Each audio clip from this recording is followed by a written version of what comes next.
Turn on the TV or turn a page and it seems we're inundated with stories of real-life crimes. Well, our lust for more is behind an internet-based industry that may be padding the pockets of those still in prison.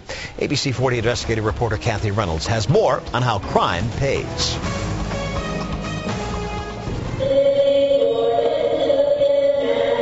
The scene of New England's most infamous axe murders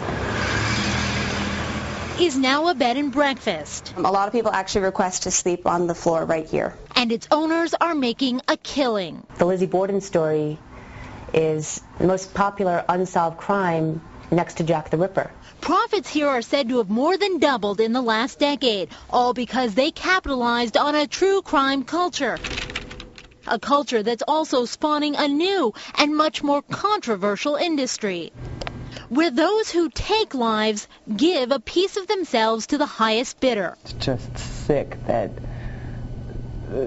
people would want to sell it, that people would want to buy it. Lori Bible's sister was a victim of serial killer Kenneth McDuff.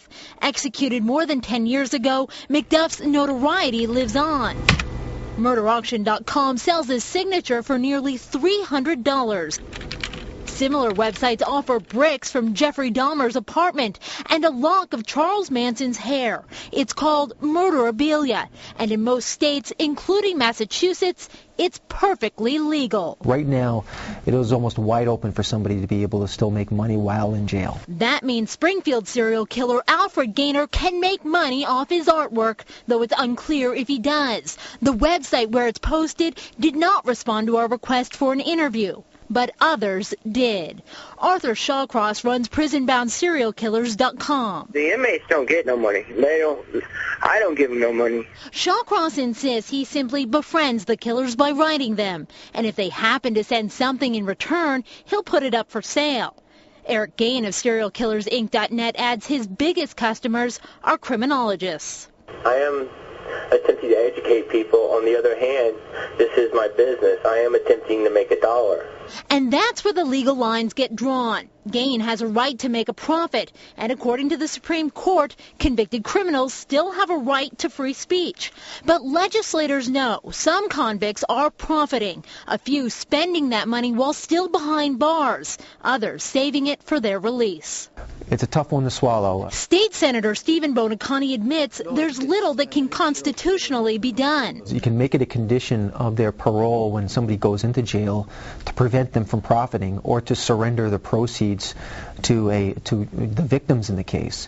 But even that condition, he says, seems unfair, almost a re-victimization of families, because they must follow the money trail and keep track of the person who hurt them. I'm quite sure he's trying to cover himself too, to make sure he gets him some money or recognition from somebody. More than money, this Cleveland mom worries her daughter's accused killer will gain notoriety from his online sales.